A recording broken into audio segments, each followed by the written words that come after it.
Hi everyone and welcome to our new episode of the BOV Cast. In today's episode, I'm very happy. Why? Because I have with me three of the most important people of the bank. And these three important people are the people I'm working with on a daily basis. They're looking after the user experience, the customer experience, our social media, and obviously the complaints. I'm starting with Robert Gourley, which is our head for customer resolutions. And Ian, first of all, welcome to the BOV Cast. And what do we need to know about you on an individual basis? First of all, it's a pleasure to be here. I always like to tell you, it's the first time I've done a podcast, so it's a challenge. The students were asking me, was I nervous? I'm always nervous because we need to be in a state of flow when we're performing as such. So it's a pleasure to be here. I've come a long journey. It's been a very interesting, dynamic journey. I left, as I say, I was born in Belfast, I lived in Athens, and I work in Malta. So it's taken me over Quite international, right? a bit of a flavor. All right, that's very interesting. Which brings me to my next question. Why customer resolutions and not customer complaints? Because it's all about the optics.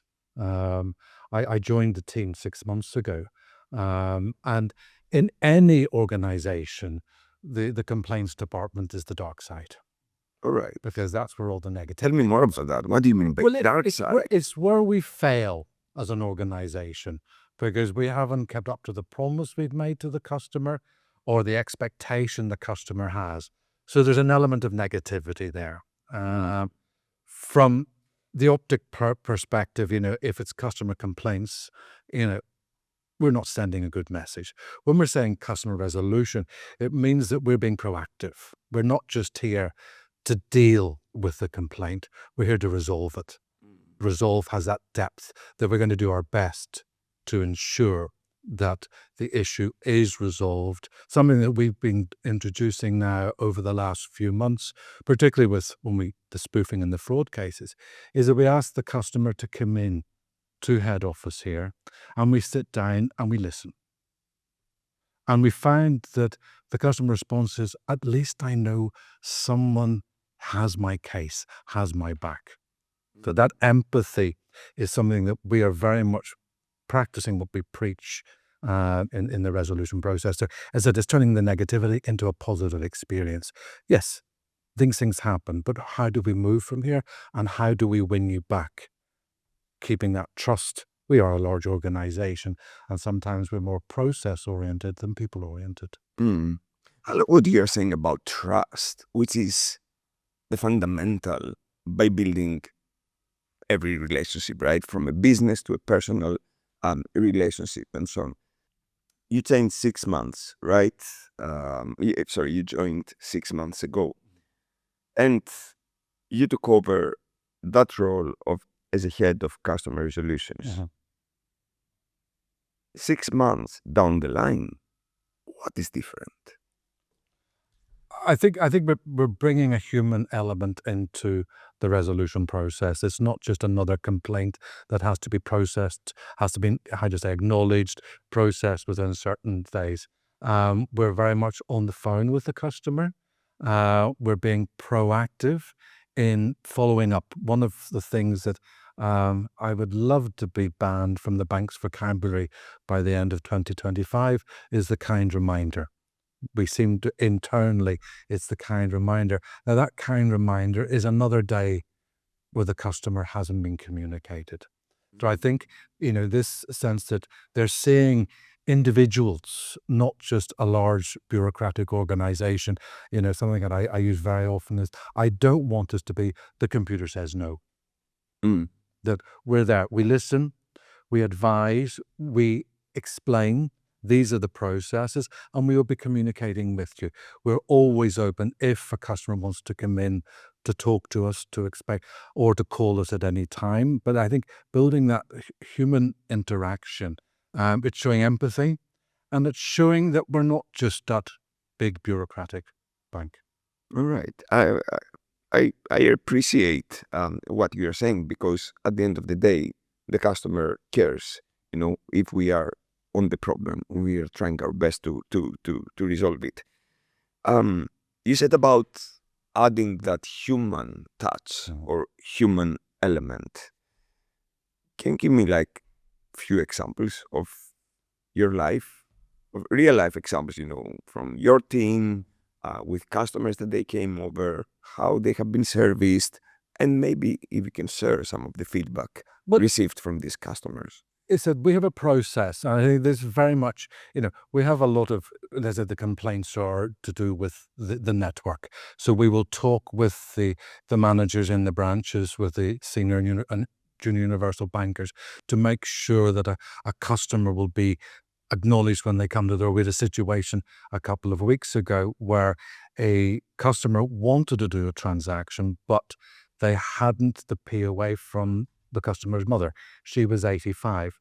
The process meant that she had to sign. We arranged for the mother and son to go to the branch on a Saturday morning. So beforehand, we had given the heads up. CSC were involved, and this is what I'm also great on collaboration. We're not siloed, we work together. So CSC were involved, we were involved, the branch was involved. And what I really appreciated was that the manager in the branch emailed us all to say that the customer had come, everything had been processed successfully, and the customer was satisfied. Because very often you can't leave things to chance because something will go wrong or somebody wasn't informed, there was a lack of communication. It goes there. We have, again, when it comes to the fraud cases, which are sensitive, they're painful, and we bring customers in when we apply the arbiters model where they have to sign the agreement. And there's an opportunity for us to talk with the customer. And it's amazing how many times, I did something stupid, but they're not alone. So we can give them that comfort. But make sure you tell your friends and family, don't click on the link. We had a situation where a mother had been saving to buy a wheelchair for their disabled child. Money was taken by the fraudster. So we were able to argue the case within the bank that the compensation we would provide was fitting, not just giving her the basic, this is the model and that's it. And she very much appreciated that. It's nice, this is something that I would like as head of customer resolution. We very rarely get a thank you. And I want us, because we do care. And it's nice now that we're beginning to hear, thank you. Thank you. Is it Joanne? Thank you, Kimberly. Thank you, Greta. Thank you, Claudio. Or just say, thank you, Ian. Make sure that you thank the team for their support. And that is where what we talk about, turning the complaint into a compliment, that with the quality of service we're providing, we're putting the customer at ease, but we're also rebuilding that trust. Because we rebuild that trust, we then have the loyalty, and then we have the advocacy that we want. We want people saying, a bank with BOV. This is a bank which will have your back. That's very touching, actually, because yes, there are models, there are KPIs, there are metrics, there are processes, and so on. But then I'm deeply afraid that if we lose this human touch, then we become irrelevant. And it's not always about, compensating for the money that someone lost because, it was scam and so on. It's about building the trust that we discussed before and keeping a relationship with the customer that it's a relationship that evolves over time. And I'm very glad to hear that we are going the extra mile, especially for these kind of cases that can be very, very sensitive.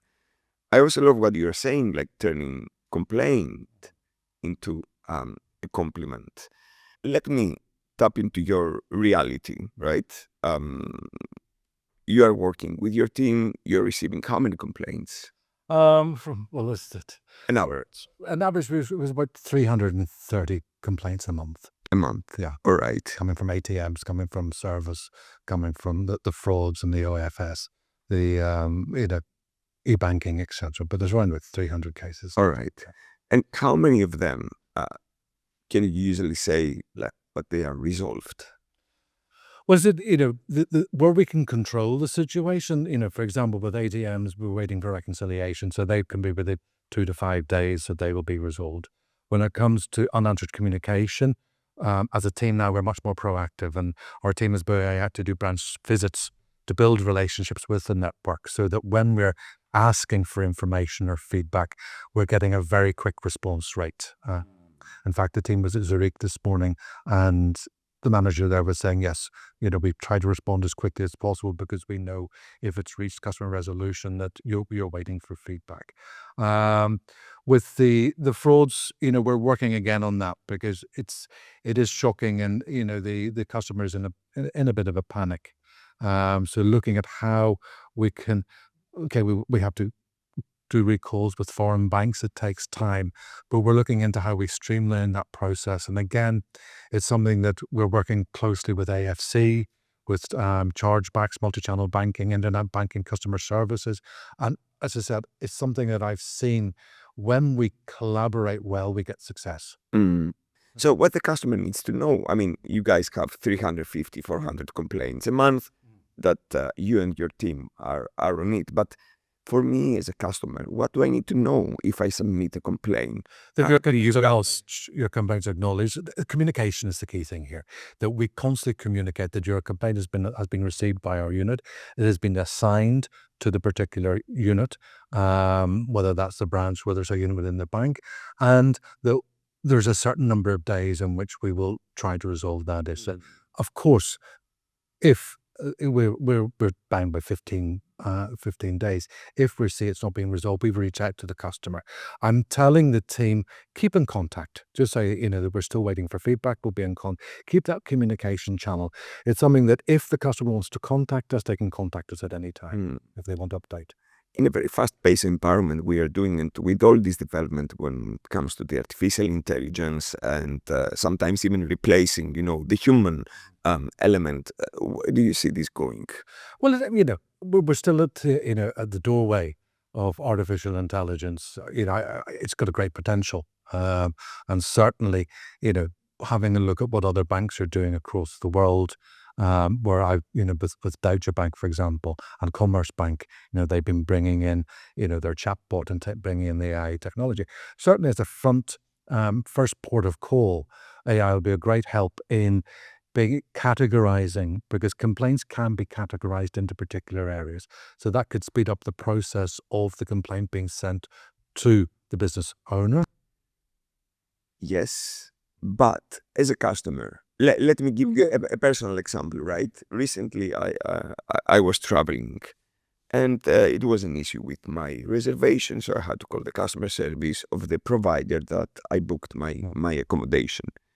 And was a disclaimer at the beginning that I'm going to talk to an AI agent, right? It was so real. Even, while I was talking to her, I could hear, the bot typing, the keyboard and so on. So that was very, very real. But I wasn't talking to a real person, right? And that felt a bit Artificial. Artificial, yeah, that's the right word. But how can we make sure that we keep that level of the human interaction by also making use of the tools that can unlock a lot of productivity, which at the end of the day can be to the benefit of the end customer, right? Because if we have, let's say, we are binded by the law of the 15 days, yeah. And for you watching us now, you need to know your rights. Within 15 days, we have a right to reply to you. So what's happening there? I'm really curious. Listen, it's always about balancing. Okay, but is the customer, what does the customer want? Okay, the customer wants a quick, a timely response, and let's say in our situation, a resolution of their problem. At the same time, they want the human approach, and that's why I'm saying where AI is a great introduction. It can deal very quickly, because we have complaints coming through about, customer services or what time the branch is opened. Okay, it's not a complaint, it's a query. That will be dealt with immediately, which means that I can free up staff to focus on the journey with the customer, because once it's been assigned, and the customer needs to be reassured that somebody is interested in their case. So it's getting that balance right. It's not a 100% AI, okay? Because then it becomes, as you say, robotic. But knowing that, okay, my complaint's dealt with immediately by AI, but then Ian's on the phone saying, Mr. Papadopoulos, we have your issue with us now. We're liaising with the relevant units and we're waiting for feedback. We're trying now to look at SLAs across the unit so that we can say within 2 days we should have a response. If you would have to see it from the eyes of the CEO, right, who is running and he's responsible for the business, what might be a customer resolution metric that, let's say, belongs in the boardroom and not in the back office? What the CEO, what kind of metrics or metric, a universal metric, needs to he needs to monitor in order to do sort of a health check? I think the one key one which belongs in the boardroom is the repeat complaint rate. Now, if that's the same customer complaining again, we've customers have the same issue with their paycheck every month, or one customer or one complaint which is affecting many customers, because that can be across the product, it can be across the service, the process. What we're asking ourselves here, what would draw? Okay, how do we grow from this? Because when we look at that metric and dig deep into it, we're then looking at the root cause. So that's how do you say, the flip side of resolution. It's not just resolving the customer issue, it's also saying what more can we do, or what can we improve in our processes, in our products, in our systems. So that's where when it comes to, because what happens when we're looking at that, that's showing that there's let's say a bank-wide failure in something. That's going to impact retention. It's going to impact revenue, and it's telling the board this is not backroom noise. This is impacting us in key areas. Because what I want from a resolution perspective, that if we see the impact we're making, and we look through the lens not of, say, problem solving, but looking more through a proactive approach, that allows us to be more strategic. Which brings me to my last question. Can you maybe share one complaint that has changed, or maybe let's say reshaped, a policy or product for the better? The one thing that we're very much, and sometimes I feel that we're a bit like St. John the Baptist preaching in the wilderness, we receive the spikes in frauds and spoofing, which, and as I said, we've pushed collaboration with Ryan, and AFC's been great on this, but it's been very much siloed. So from a customer resolution perspective, because we're the ones that deal with the customer, we hear the customer's pain. So we're able to say, listen, I report now on working groups on how many fraudulent activities we've had in the month, how much money the customer has lost. And that allows us to look, what do we need to change? Are our systems robust enough? Are we protected? Because I'm hearing customers, I thought I was dealing with BOV. I trusted BOV. I expected more from BOV. So this is something we started in June. We've been working with CSC. So now that when people is the customer service, customer service center, we love customer service center. When they receive calls from customers to increase limits, they don't. They stop and then they call the customer to verify. We also, with CX, introduced the 2-tier authentication system. I'm pretty sure Shawn is going to talk about. Yes, exactly. Yeah. With the Creative Hub, we've been working on the scams, so that we're getting a message out. I know, don't click on it, but it's the awareness. Yeah. People were ignorant in June. Now they're aware. We have a discussion going, whether it's through TikTok, social media, the Times of Malta. That has now resonated nationwide, that what we thought as fraud last year has changed dramatically this year, and we are all potential victims. This is not about Mrs. Vella 72. These are CEOs of companies. These are high-level executives. These are university professors. Thank you, Ian. Keep signing, keep managing these amazing people, this amazing team. and I'm really looking forward to see what's coming next. And thank you. I have with me Luke Agius, which is the head of UX. Very happy to be here. Welcome. Actually, thank you for hosting us in your UX lab. Always a pleasure. And today I would like to discover and first of all to get to know more about you and what exactly you're doing.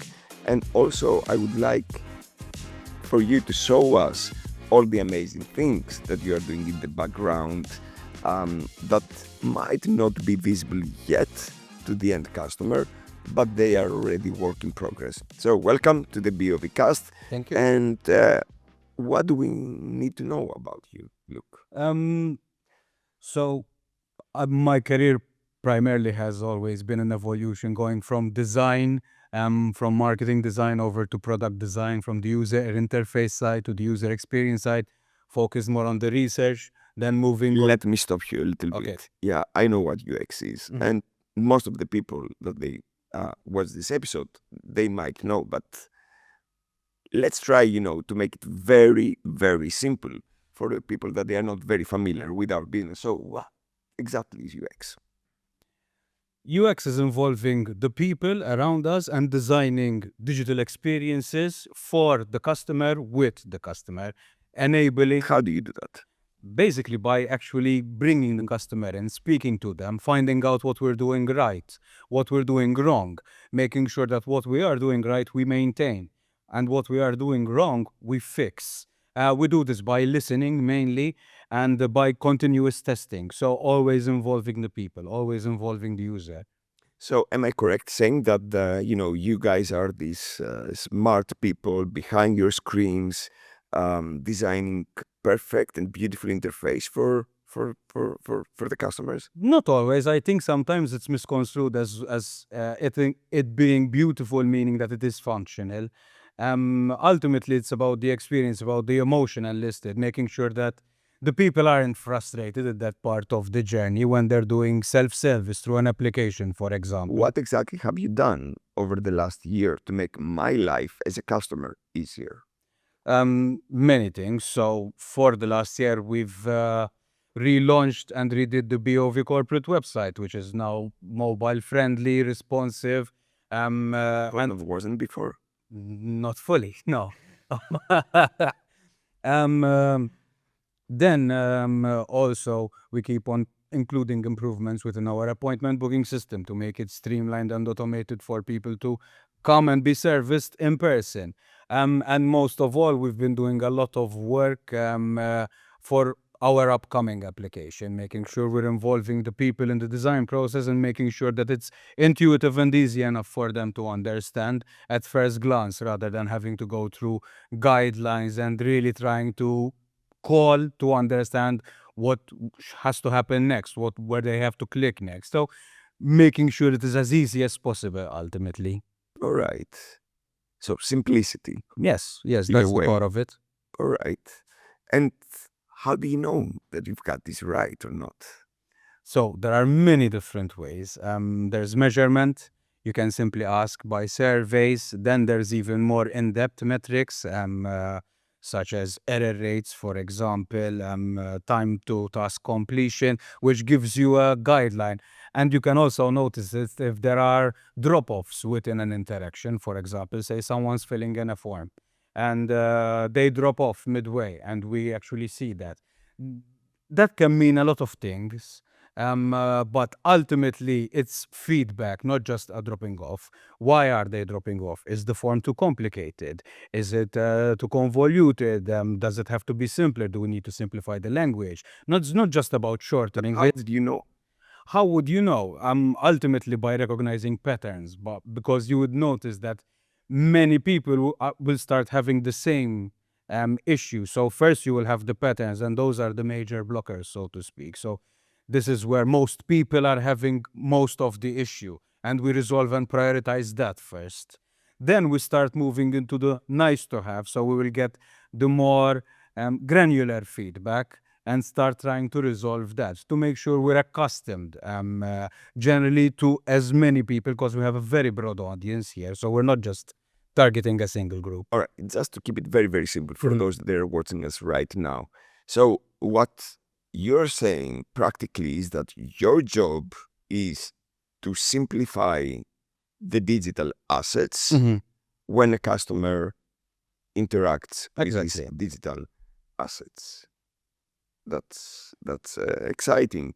So you are either the person to blame if things do not work or are confusing, or a lifesaver if things are improved. Yes, definitely. Rather than to blame, I think I am the person to come to with these problems, with this feedback, because we can then push and do more additional research and try to resolve this So there is issue. a research behind it. Of course, there is a research behind it. So you're not all these smart guys, like No, you can never assume. That's what I've learned here. You can, even if you've been in the industry for several years and been building user interfaces, you can never really assume what a journey will entail and how it will make people feel. So you would notice that even simple, for example, color patterns, accessibility, we might assume that these are right due to best practice, but they might not fit our local market or a specific target what audience. do you mean by accessibility? By accessibility, so accessibility is a rather broad aspect. Accessibility can even be simplifying of languages as well as making sure you have the correct colors due to contrast ratio for someone who is visually impaired, to make sure that what you provide can be easily read through third-party screen readers, that our ATMs have proficient audio that's clear to hear. So making it easy for everyone, even someone who might be impaired, or just even simplifying language, just accessible to everyone to be able to use. You don't need a degree to be able to use our banking services. By listening to you, there is something that really, is in my mind.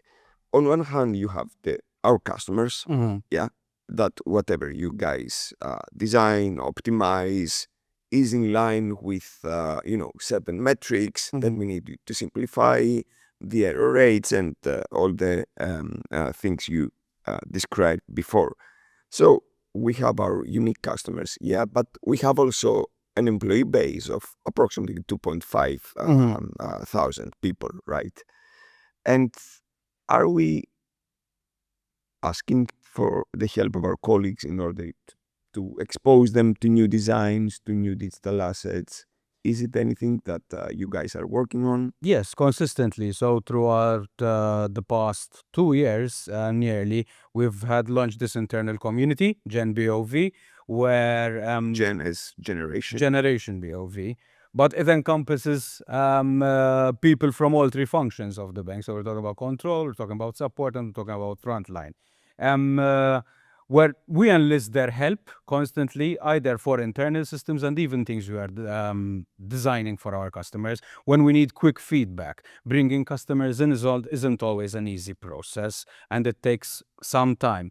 Sometimes we would like to have feedback quickly, iteratively, so within a day or two. And this is where we utilize this platform and ask them these questions, usually to preference tests, A/B testing. And we can get very quick feedback to understand if we're heading into the right direction, if we're using the language that the people understand. And it has been consistently growing. And we hope to also evolve this externally to also have an external customer base, which works very similarly, where we can fire off quick questions and validate assumptions to have real hard data very quickly. What might be a moment that you're super proud? Um, Just referring, during your time at BOV. Of course. I think the launch of this area here, the UX lab, so actually getting the dedicated space, being able to build it where we can bring customers or even employees to test out systems, where we can even bring in other stakeholders or other people from the business to observe what people are doing. It's a fun environment. There's privacy, so it's also easy for the customers to come in and actually test without being in that formal setting. I was wondering if there is any moment that you were 100% sure about something that's going to work, or you would expect the results of a UX test, and the results completely surprised you? Can you recall any? There are multiples, but one in particular comes from an internal test. So we were doing a preference test for a new internal tool. And as a UX team, I think we had some assumptions that we still wanted to test, but we were quite biased or quite convinced that option A was going to win. And immediately the results were deadlocked at 50-50. And rather than it being a deadlock, this forced us to revisit and make sure that these assumptions are not just concrete. And even sometimes by using best practices, you don't always get the feel of people understanding that intuitively. So what we assume is intuitive doesn't always translate to it being intuitive. And this I forced love us. this because actually you sometimes you don't know what to expect, right? Yes, definitely, Turn things definitely. upside down, which is also an opportunity, to start in a new canvas and Of course, and it improve on- forced us to actually go back to the drawing board and revisit everything from the ground up on that particular problem. It was mostly in regards to color palettes there. The people would not understand which is disengaged, which is engaged, which is not enabled or disabled. Yeah, and that forced us to rethink everything there. You have a fancy job. I'm jealous. I used to do that before. I know, I know. All right, and let me ask you my last question for today. What is it a myth, actually, about younger customers that you are tired of hearing, and what does the data actually show? A myth from younger customers is that they do not value legacy banks, so to speak. I think even though they are more inclined to use fintechs, I think there is still a place for legacy banks as long as they keep up with their ever-evolving expectations. How easy is that? It is not easy. Why? Why? Because as a legacy, there's a lot of legacy systems, so it takes time to actually get things moving. And one The of legacy system or the legacy mindset? I think it's more a shift in mindset, to be perfectly honest. You are getting a mindset which has been ingrained, and you're trying to shift it and to evolve it. And I think one of the challenges is that you need to deliver very fast. You need to embrace change and do change quite quickly, if it's to your digital products, if it's to your processes. And I think one of the places where legacy banks sometimes lack in the mindset is that we think that the customer will adapt to our processes, when in reality we have to adapt our processes to the customer. Yeah, I think this is spot on. And this is where we see all these neobanks or the digital banks thriving, because they're working with the customer, Exactly. for the customer, with the customer. And that's something that we are trying also to adopt at BOV. What's coming next? What's coming next? So we're working very hard on even improving our new website, increased personalization, working very hard on the new application, to have this available and keep on improving it as we go. So it's not just set in stone. So what you're saying is that your job is not really static. Not right? at all. Not at all. It's a So side it's thing. not we just deliver something and then Never. In fact, that's, I think, where user experience fails, because it's a continuous cycle where you have to discover, you design and test, and then you deliver. And ultimately, once you deliver, you regain that feedback and you go back to the drawing board and rediscover. So once a platform is out there, you need to understand what extra functionality people want. What do we have out there that we have released that can be improved, and actually improving that. So you keep on listening, and there will always be feedback. There will always be things to implement, to fix. But as I said, not just fix. There will be innovation as a part of it as well, where we can expand what we offer and try to offer even something new and intuitive. right. What I love is that you're taking complicated concepts and you try to break them down and explain them very, very in a very easy manner for all of us, the normal people, to understand. Well, look, it has been a pleasure having you to this BOB cast. and we are watching your space. Thank you Just very make much. sure you're doing an excellent job, please. Of course. Thank you very much for the opportunity. Appreciate it. I have with me Shawn Stanyer, which is the head of CX and Creative Hub, author also of the book of the Atom Experience. Welcome. And what do we need to know about you, Shawn?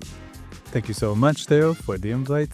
I've been with the bank now for the past year and a half, and I have, my experience spans from telco, insurance, financial industry, government, and it has been a great opportunity here to see the efforts that the bank has been building for the past year and a half, and us contributing collectively to this effort. So, how do you find your experience at BOV after a year and a half being with us? It's been definitely a journey, to say the least. I'm very proud of where we are today collectively as a team, because we've done a quantum leap into how we work together and all the deliverables that we've been driving. So yes, so far it's been an amazing experience here, I must say. That's very nice to hear. So, Shawn, realistically, I mean, we are doing all these things on our end. We have the CX strategy. We are following certain strategic pillars. We have our roadmap and so on. But what is it really and truly visible to the end customer? To the person that, after watching this podcast, will need to go to our branch. What kind of differences are? The main difference, The experience. yes, in the experience. So predominantly there are multiple layers that you have to work as a customer experience team, and the CX team in its own, it's compared to the legacy of the bank, is still in its infancy. So a lot of the work that we've been driving was more onto establishing the team internally. Being a legacy bank, one key trait in CX is empathy.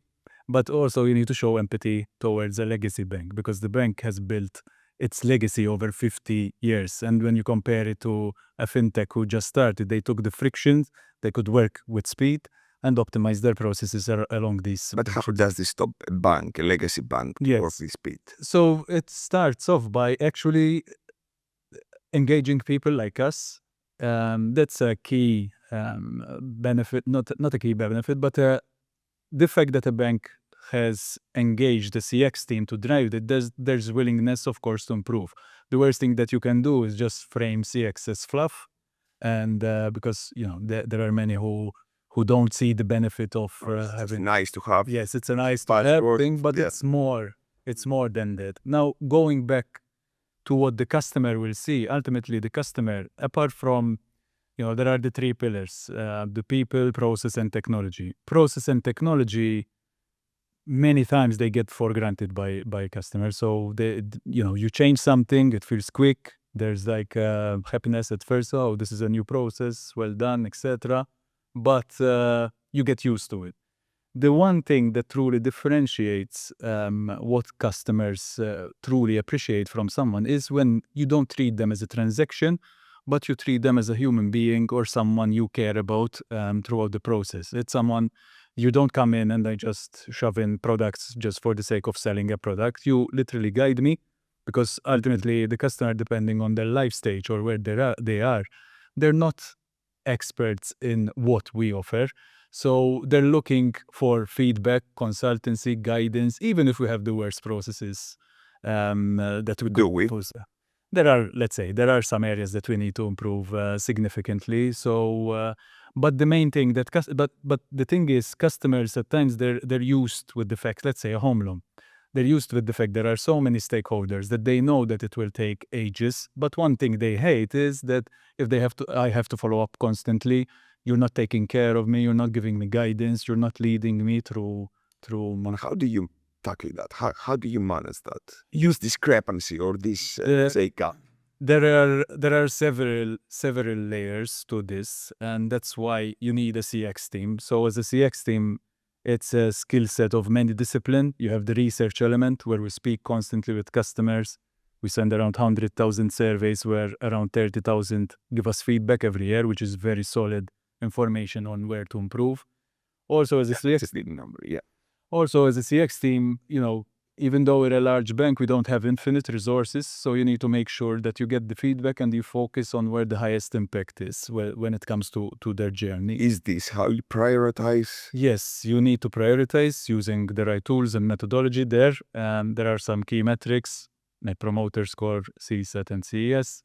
And then you prioritize where the highest impact initiative should go.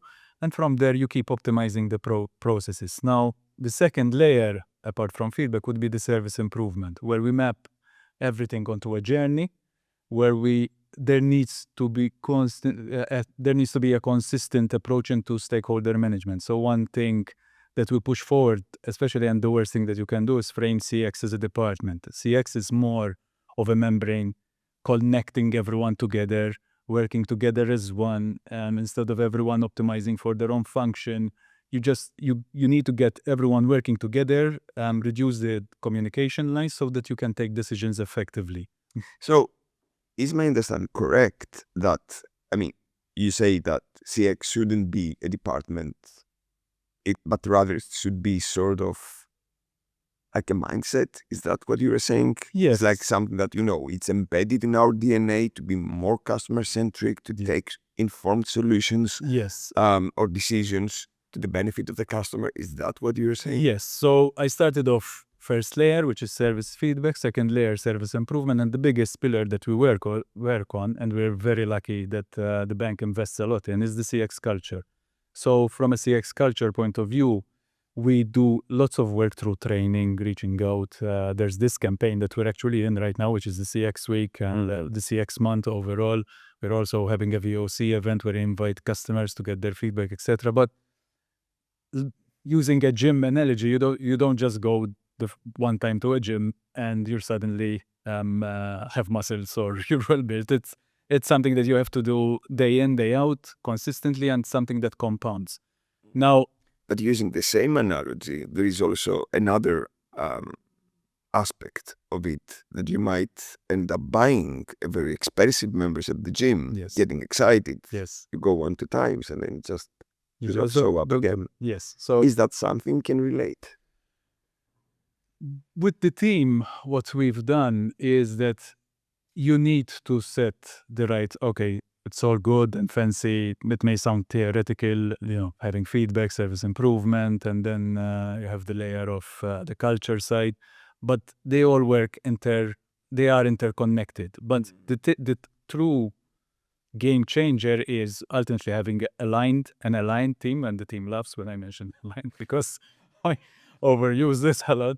But my aim is ultimately to work together with you to have the strategy where we want to move forward, having an aligned team that moves with clarity where we should prioritize and move forward with stuff. My main priority is I don't want that the team is, how can I say, overloaded with stuff and they don't know what they're doing. So at some point I'm working on this initiative, but then I'm taking on this one. So, and when you have a team that's constantly shifting from one thing to the other, it's not that productive. So the best thing to do, it's always selecting the high impact, high priority stuff that we have to work on and pushing them end to end with focus. How do you select them?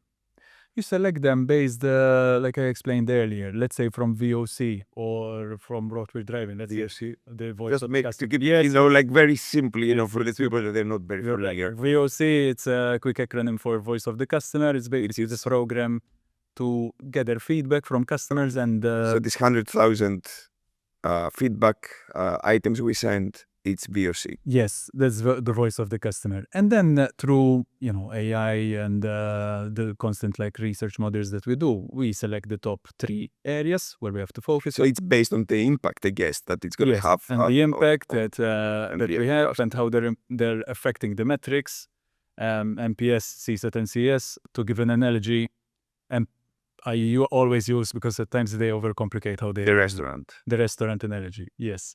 So to give a quick analogy, MPS, someone referred you to a restaurant, that's MPS. You go to book using their system, that's CES, you score how effective it was, and CSAT is the overall experience when you go and dine at the restaurant.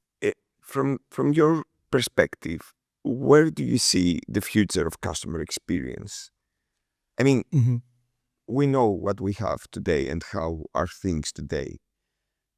What changes, I think structural changes, Yes. do you anticipate over the next 3 to 5 years? The future of CX is I know AI is consistently mentioned, but lately I've seen also a development, for example, from OpenAI, where they integrated like Stripe with Shopify. So you can go literally to chat with this main chatbot. They give you a list of products. You just go there, purchase directly from the store. So it's reshaping totally how SEO is done, how Google searches are done. They're totally reinventing the wheel, literally, because they're removing all the friction. And I know, the human element may seem lost with AI, but AI is getting so good that it's replicating a service that you would expect, and sometimes better, because the AI would know you personally, what you're going through, and guiding you through the process. And how can you safeguard that you don't lose the human element, the empathy, which I'm not sure if AI can be empathetic towards a person, towards a human, but Yes. how are you going to replace that? Or It's I believe that with embedding AI with these type of processes, let's say transactional, sometimes people are going through a process. I need to go quickly, chat with AI, I need to go to a home loan, and imagine this AI immediately gives you the steps and guides you. So instead of you having to go with, say, dealing with the bandwidth that a branch has, which of course they need to deal with the influx of customers, and they have to deal one by one, for example. AI can deal that in parallel, simultaneously, and then when you get stuck to the process, you have a team now that has this bandwidth to show and focus and deliver that type of empathy. Because if you have a team that's overwhelmed with requests coming from everywhere, now you have a team that can focus literally on giving you that extra step and guiding you through the process where AI cannot manage, for example. what do you think we need to expect to see from banks different in the next year on the customer experience front? So from the customer experience front, I believe it's more that personalization. I've seen like apps whereby literally they become your advisor. So say, for example, there's a charge from an electric bill company, and the charge is abnormal. So it immediately triggers you and guides you. Listen, we see that this charge is abnormal. Let us guide you to send an email to the electricity company. Or else it can guide you through financial, let's say, guidance of how you're using your money, and help you thrive and have more better management from a finance point of view. I'm curious to know what's, let's say, one silent killer of CX that most leaders miss. So one of the biggest and silent killers in an organization is silo formation. And silo formation, in other words, is tribe formation.